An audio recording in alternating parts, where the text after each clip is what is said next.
Hello friends, welcome back to my YouTube channel. आज इस video में हम लोग करेंगे क्लास 6 ज्योग्राफी का चैप्टर 8 जिसका कि नाम है India climate vegetation and wild life. अगर आपको इसके पीछे के चैप्टर्स के एक्सप्लेनेशन वीडियोस या एनसीईआरटी सॉल्यूशन चाहिए तो वो आपको मेरे यूट्यूब चैनल पर मिल जाएंगे। अगर आपको नोट्स चाहिए तो वो आपको मेरे टेलीग्राम चैनल पर मिल जाएगा। तो बिना किसी देरी के हम लोग फटाफट से वीडियो को स्टार्ट करते हैं। अगर आपको वीडियो अच्छा लगे तो लाइक कर दीजिएगा, मेरे चैनल को सब्सक्राइब कर दीजिएगा और अपने दोस्तों में ज़्यादा से ज़्यादा शेयर करिएगा। तो इस चैप्टर में हम लोग जानेंगे भारत के जलवायु के बारे में, भारत के वनस्पति के बारे में और भारत के वाइल्ड लाइफ के बारे में, यानी कि वन्य प्राणियों के बारे में हम लोग इस वीडियो में जानेंगे, पढ़ेंगे इस चैप्टर में। You read in newspapers daily and watch on TV और hear others talking about weather.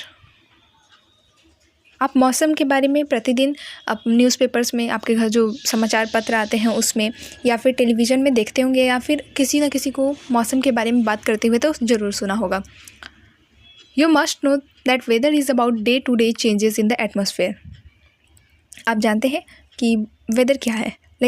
हमारा जो एटमॉस्फेयर है, जो हमारा वायुमंडल है, उसमें जो दिन प्रतिदिन होने वाले जो परिवर्तन है वही मौसम कहलाता है, वेदर कहलाता है। It includes changes in temperature, rainfall, sunshine, etc. For example, as such, it may be hot or cold, sunny or cloudy, windy or calm. You must have noticed that when it is hot continuously for several days, you'd like to eat or drink cold drinks. In contrast, there are days together you feel cold without woolen clothes. When it is very windy and chilly, you would like to have something hot to eat. तो ये कह रहा है कि जब मौसम में वायुमंडल है उसमें तापमान में, या फिर रेनफॉल हो गया या फिर हीट हो गया, वो ज़्यादा बढ़ता है या घटता है, तब हम लोग कहते हैं कि मौसम बदल रहा है। जैसे मान लीजिए कि कभी मौसम कभी गर्म होता है, जैसे ठंडा होता है, कभी कभी आसमान में बादल भी छा जाते हैं, तो कभी कभी बारिश भी हो जाती है। जब बहुत दिनों तक मौसम गर्म रहता है तो आपने ये ऐसा होता ही है कि बहुत दिनों तक मौसम गर्म रहता है तो हम लोग हल्के कपड़े पहनते हैं जिसमें हमें गर्मी ना लगे। और कभी कभी ऐसा भी होता है मौसम बहुत ठंडा हो जाता है, उस समय हम मोटे कपड़े पहनते हैं, वुलन कपड़े पहनते हैं और गर्म चीज़ें खाना पसंद करते हैं। ये कह रहा है। Broadly the major seasons recognised in India are cold weather season winter December to February, hot weather season summer March to May, southwest monsoon season rainy June to September, season of retreating monsoon autumn October and November। तो सामान्यतः भारत में जो प्रमुख मौसम होते हैं वो यहाँ दिए हुए हैं, इसको अंडरलाइन कर लेना है, ये क्वेश्चन आ सकता है। तो सबसे पहले तो दिसंबर से फरवरी तक ठंड का मौसम रहता है जिसको हम लोग सर्दी विंटर सीजन कहते हैं। फिर मार्च से मई तक गर्मी का मौसम रहता है। जून से सितंबर तक वर्षा ऋतु रहती है। साउथ वेस्ट मानसून सीज़न, दक्षिण पश्चिम मानसून, और अक्टूबर से नवंबर तक मानसून के लौटने का मौसम होता है, शरद ऋतु। कोल्ड वेदर सीजन और विंटर, शीत ऋतु। During the winter season, the sun rays do not fall directly in the region. As a result, the temperatures are quite low in the northern India. ठंड का मौसम क्यों होता है? क्योंकि ठंड के मौसम में सूर्य की सीधी किरणें नहीं पड़ती हैं। जिस इलाके में आप रह रहे हैं वहाँ पे सूर्य की सीधी किरणें नहीं पड़ती हैं। इसके परिणाम स्वरूप उत्तर भारत का तापमान कम हो जाता है। हॉट वेदर सीजन और समर, मतलब कि गर्मी का मौसम। In the hot weather season, sun rays more or less directly fall in this region. Temperature becomes very high. Hot and dry winds called loo blow during the day. तो गर्मी के मौसम में सूर्य की किरणें अधिकतर सीधी पड़ती हैं, इसीलिए तापमान बहुत अधिक हो जाता है। दिन के समय बहुत गर्मी रहता है या फिर बहुत ही हॉट और ड्राई विंड्स बहती हैं जिनको कि हम लोग लू भी कहते हैं, इसलिए हम लोग बाहर नहीं निकलते कि लू लग जाएगा। साउथ वेस्ट मानसून सीज़न और रेनी सीज़न, तो जो दक्षिण पश्चिम मानसून है या जिसको वर्षा ऋतु भी हम लोग कहते हैं। This season is marked by the onset and advance of monsoon. The winds blow from Arabian Sea and Bay of Bengal towards the land. They carry moisture with them. When this winds strike the mountain barriers rainfall occurs. तो ये क्या होता है? ये monsoon के आने और आगे बढ़ने का मौसम है। इस समय क्या होता है कि जो वायु होती है, जो हमारा विंड होता है, वो बंगाल की खाड़ी और अरब सागर से लैंड की तरफ बढ़ता है, मतलब हमारे इंडियन पेनिनसुला की तरफ बहता है, और वे अपने साथ मॉइस्चर भी लेके आता है। सीजन ऑफ रिट्रीटिंग मानसून्स और ऑटम, यानी कि शरद ऋतु। Winds move back from the mainland to the Bay of Bengal. This is the season of the retreating monsoons. The southern parts of India, particularly Tamil Nadu and Andhra Pradesh, receive rainfall in this season. क्या होता है कि wind main land से बे of Bengal की तरफ वापस बहने लगती है और ये मानसून के लौटने का मौसम होता है। भारत में दक्षिण भाग विशेष करके तमिलनाडु और आंध्र प्रदेश में इस मौसम में वर्षा होती है। However the climate is about the average weather condition which have been measured over many years. Climate, अभी हमने वेदर पढ़ा था कि मौसम क्या होता है। क्लाइमेट, जलवायु किसे कहते हैं। किसी स्थान पर मान लीजिए अनेक वर्षों में जिस तरह का वेदर रहा है, मतलब लगभग 30 साल माना जाता है, तो वहाँ का जो वेदर रहा है जिस हिसाब का, उसको मापा जाता है और उसका औसत जो होता है वही जलवायु कहलाता है, क्लाइमेट कहलाता है। The climate of India has broadly been described as monsoon type. तो भारत की जलवायु को मोटे तौर पर हम लोग मानसूनी जलवायु कहते हैं, monsoon type of climate. Monsoon is taken from the Arabic word mausim. Monsoon शब्द अरबी भाषा के एक शब्द मौसिम से आया है, विच मीन्स सीजन्स, जिसका कि मतलब होता है मौसम।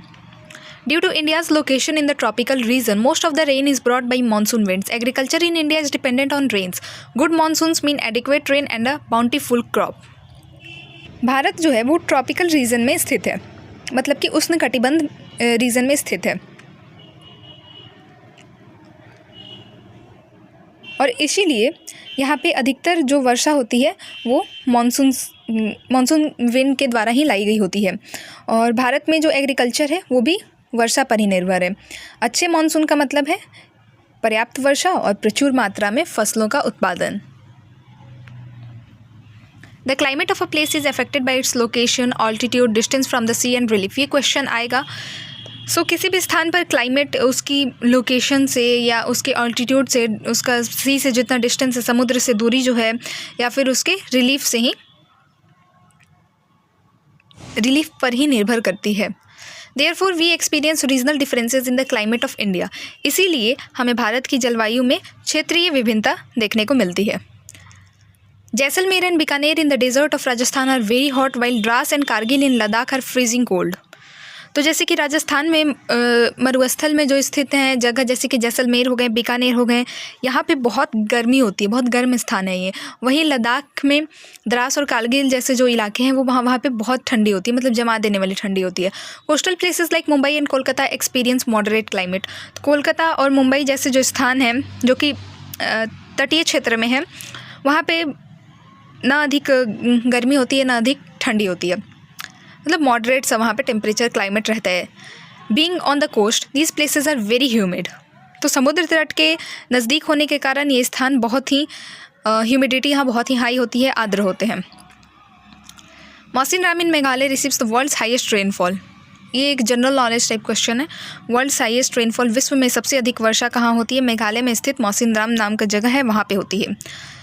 While in a particular year it might not rain at all in Jaisalmer in Rajasthan. जबकि किसी वर्ष ऐसा भी होता है कि राजस्थान के जैसलमेर में बारिश होती ही नहीं है। नेचुरल वेजिटेशन की बात कर लेते हैं, प्राकृतिक वनस्पति। बगल में एक डायग्राम दिया गया, इसको आप लोग को याद कर लेने का ज़रूरत है। ये डायग्राम आप लोग को बनाने को भी आ सकता है। यहाँ पे अलग अलग लेयर्स में डिवाइड किया गया है वेजिटेशन को, ये याद कर लेना है। We see a variety of plant life in our surroundings, how nice it is to play in a field with green grasses. हम अपने चारों तरफ विभिन्न प्रकार के वेजिटेशंस देखते हैं। हरे घास वाले मैदान में आपने खेला होगा, कितना अच्छा लगता है जब हम लोग हरी हरी घासों पे खाली पैर घूमते हैं, तो बहुत। There are also small plants called bushes and shrubs like cactus and flowering plants etcetera. तो पौधे होते हैं जो छोटे होते हैं जिन्हें झाड़ी कहा जाता है, जैसे कि कैक्टस देखा होगा आपने, या फिर आपके घर में फूल वाले पौधे जो होते हैं वो सब। Besides, there are many tall trees, some with many branches and leaves like neem, mango, or some which stand with few leaves such as palm. इसके अलावा बहुत से लंबे वृक्ष भी होते हैं अपने आसपास। आपने देखा होगा कहीं नीम का पेड़ होगा, शीशम का पेड़ होगा जिसमें कि बहुत सारी शाखाएं होती हैं, बहुत सारी पत्तियां होती हैं। आम का पेड़ आपने देखा होगा। और कुछ ऐसे भी होते हैं जिनमें जो लंबे तो होते हैं पर उनमें पत्तियाँ कम होती हैं, जैसे कि नारियल का पेड़ आपने देखा होगा, उसमें ब्रांचेस कम होते हैं, पत्तियाँ कम होती हैं। The grasses, shrubs and trees which grow on their own without interference or help from human beings are called natural vegetation. Natural vegetation का डेफिनेशन दिया हुआ है कि वो घास, झाड़ियाँ या पौधे जो बिना किसी हमारी मतलब ह्यूमन बींग की सहायता के, मनुष्य की सहायता के, बिना मनुष्य के सहायता के जो उपजते हैं उन्हें प्राकृतिक वनस्पति या नेचुरल वेजिटेशन कहा जाता है। Do you wonder how these differ from each other? Different types of natural vegetation are dependent on different climatic conditions among which the amount of rainfall is very important. तो क्या आपने कभी ये सोचा है कि मतलब ये एक दूसरे से किस प्रकार भिन्न है, अलग कैसे हैं? सो अलग अलग क्लाइमेट में अलग अलग प्रकार की वनस्पतियाँ पाई जाती हैं। इनमें वर्षा की मात्रा सबसे महत्वपूर्ण है। Due to varied climatic conditions India has a wide range of natural vegetation. जलवायु की विभिन्नता के कारण भारत में अलग अलग तरह की वनस्पतियाँ पाई जाती हैं। Why are forest necessary? जंगल क्यों ज़रूरी है? वनों की हमें क्यों आवश्यकता है? So forest are very useful for us. They perform various functions. Plants release oxygen that we breathe and observe carbon dioxide. तो ये आप लोग जानते होंगे कि पेड़ हमारे लिए बहुत ही ज़्यादा ज़रूरी है, क्योंकि पेड़ पौधे ऑक्सीजन छोड़ते हैं जो कि हम सांस के रूप में लेते हैं, और कार्बन डाइऑक्साइड को अब्जॉर्ब करते हैं, ग्रहण करते हैं, जो कि हम लोग छोड़ते हैं। The roots of the plants bind the soil, thus they control soil erosion. दूसरा क्या फ़ायदा है? जो पेड़ पौधे होते हैं उनकी जो जड़ें होती हैं वो मिट्टी को बांध के रखती हैं। अगर जहाँ पेड़ पौधे नहीं होंगे वहाँ सॉइल इरोजन बहुत आसानी से हो जाता है। जहाँ पेड़ पौधे होते हैं वो बांध के रखते हैं, तो इससे सॉइल इरोजन को वो लोग रोकते हैं। Forest provides us with timber for furniture, fuel, wood, fodder, medicinal plants, herbs, lac, honey, gum etcetera. So हमें फॉरेस्ट से बहुत कुछ मिलता है, जैसे कि हमें लकड़ी मिल जाता है, हमें जलावन के लिए सामग्री मिल जाती है, फिर हमें चारा मिल जाता है जानवरों के लिए, फिर हमें अपने खाने के लिए कुछ फल फूल, कंदमूल ये सब मिल जाते हैं, जड़ी बूटियाँ मिल जाती हैं, हमें शहद मिल जाता है, और गोंद इत्यादि ये सब हमें जंगल से ही मिलता है। Forest are the natural habitat of wild life. साथ ही साथ जो वन है वो वाइल्ड लाइफ यानी कि वन जीव के प्राकृतिक निवास हैं। जो वाइल्ड एनिमल्स होते हैं वो कहाँ रहते हैं? जंगल में ही रहते हैं। Natural vegetation has been destroyed to a large extent because of the reckless cutting of trees. हमने ह्यूमन बींग्स ने अंधाधुंध कटाई की है पेड़ों की, और इस कारण भारी मात्रा में जो प्राकृतिक वनस्पतियाँ हैं वो समाप्त हो गई हैं। We should plant more trees and protect the existing ones and make people aware of the importance of trees. We can have special programs like Van Mahotsav to involve more peoples in making our earth green. सो हमें यहाँ पे ये कह रहा है कि हमें अधिक से अधिक पौधे लगाने चाहिए। जो पेड़ हम बच गए हैं उनकी हमें रक्षा करनी चाहिए, उनको हमें नहीं काटना चाहिए, और लोगों को भी जागरूक करना चाहिए कि पेड़ आपको लगाने चाहिए, उसके महत्व के बारे में आपको बताना चाहिए। साथ ही साथ हमें कुछ ऐसा आयोजन करना चाहिए वन महोत्सव टाइप्स, जिसमें ज़्यादा से ज़्यादा लोग आएँ और उसमें आप दिखाएँ कि आपको कैसे पेड़ लगाने हैं, क्या प्रयास करने हैं आपको पेड़ों को बचाने के लिए, ये सब, जिससे कि हमारी पृथ्वी हरी भरी रह सके। सो यहाँ पे एक बहुत ही सुंदर से फिगर के ज़रिए आप लोग को दिखाया गया है कि कैसे पेड़ हमारे लिए यूज़फुल हैं। अब बात कर लेते हैं वाइल्ड लाइफ की। नेचुरल वेजिटेशन की बात कर ली, अब हम लोग वाइल्ड लाइफ की बात कर लेते हैं, वन प्राणियों की बात कर लेते हैं। Forest are home to a variety of wild life, ये मैंने आपको बताया। There are thousands of species of animals and a large variety of reptiles, amphibians, mammals, birds, insects and worms which dwell in the forest. So वन में जीव जंतु तो हज़ारों रहते हैं, मतलब उनकी हज़ारों प्रजातियाँ हैं, और बहुत बड़ी संख्या में वहाँ पे रेप्टाइल्स मतलब आप लोग को पता होगा जो रेंगने वाले जीव होते हैं वो होते हैं amphibians, mammals, insects and worms which dwell in the forest. तो बहुत बड़ी संख्या में बहुत अलग अलग तरह के प्राणी रहते हैं, पक्षी हो गए, कीट पतंगे हो गए, सब फॉरेस्ट में रहते हैं। The tiger is our national animals, हमारा राष्ट्रीय पशु क्या है? बाघ है। It is found in various parts of the country, ये देश के विभिन्न भागों में पाया जाता है। गिर forest in Gujarat is the home of Asiatic Lions. तो गुजरात का जो गिर फॉरेस्ट है, गिर जंगल, उसमें एशियाई शेरों का निवास है। Elephants and one horn rhinoceros roam in the forest of Assam. Elephants are also found in Kerala and Karnataka. हाथी और एक सींग वाले गेंडे असम के जंगलों में घूमते हैं, और हाथी केरल और कर्नाटक में भी मिलते हैं। Camels and wild asses are found in the Great Indian Desert and Rann of Kutch respectively. ऊँट हो गया और जो जंगली गधा होता है वो आपको भारत के रेगिस्तान या रण ऑफ कच्छ के रण में आपको मिल जाएंगे, देखने को मिलेंगे। Wild goats, snow leopards, bears etcetera are found in the Himalayan region. मतलब हर क्षेत्र में आपको अलग अलग प्राणी देखने को मिलेंगे। हिमालय के क्षेत्र में आपको जंगली बकरी देखने को मिल जाएगी, या फिर मतलब स्नो लेपर्ड, तेंदुआ आपको देखने को मिल जाएगा जो बर्फ़ में रहता है, भालू देखने को मिल जाएंगे। Besides these, many other animals are found in our country such as monkey, wolf, jackal, नीलगाय, चीतल etc. इसके अलावा भी बहुत सारे दूसरे जानवर हमारे देश में पाए जाते हैं, जैसे कि बंदर हो गया, सियार हो गया, नीलगाय हो गई, चीतल हो गया, भेड़िया हो गया, ये सभी हमारे देश में पाए जाते हैं। तो अपने अपने आसपास कौन कौन से जानवर देखें आप कमेंट सेक्शन में बताइए। India is equally rich in bird life. The peacock is our national bird. तो भारत में पक्षियाँ भी बहुत सारी पाई जाती हैं और मोर हमारा राष्ट्रीय पक्षी है। Other common birds are parrot, pigeon, myna, geese, bulbul and ducks. So और बहुत सारे जो सामान्य पक्षी हैं उसमें आपने तोता, मैना, कबूतर, बुलबुल, बतख इत्यादि ये सब है। आपने आसपास कौन कौन से पक्षी देखे हैं वो भी आपको कमेंट सेक्शन में बताने हैं।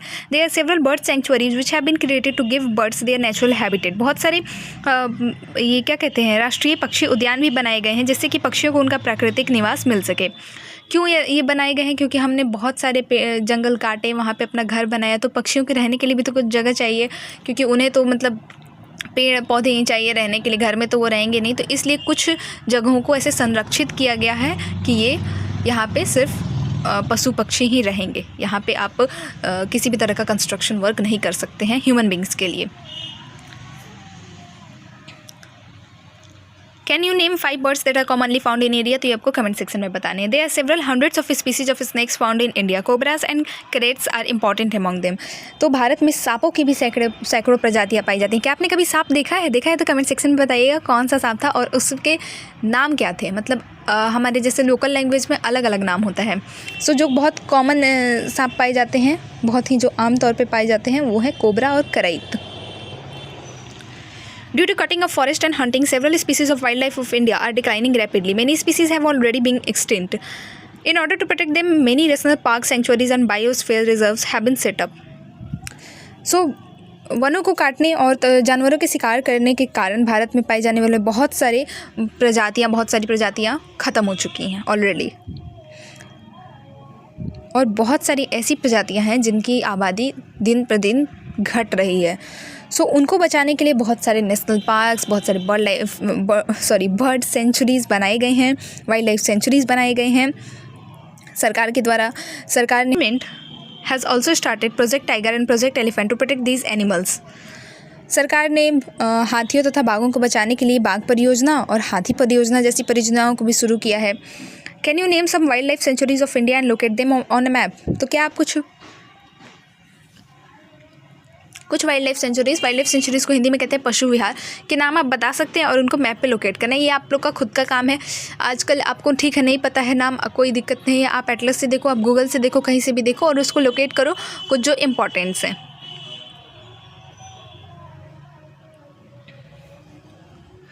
You can also contribute in conserving wildlife. You can refuse to buy things made from parts of the bodies of animals such as their bones, horns, fur, skin and feathers. Every year we observe Wildlife Week in the first week of October to create awareness of conserving the habitats of the animal kingdom.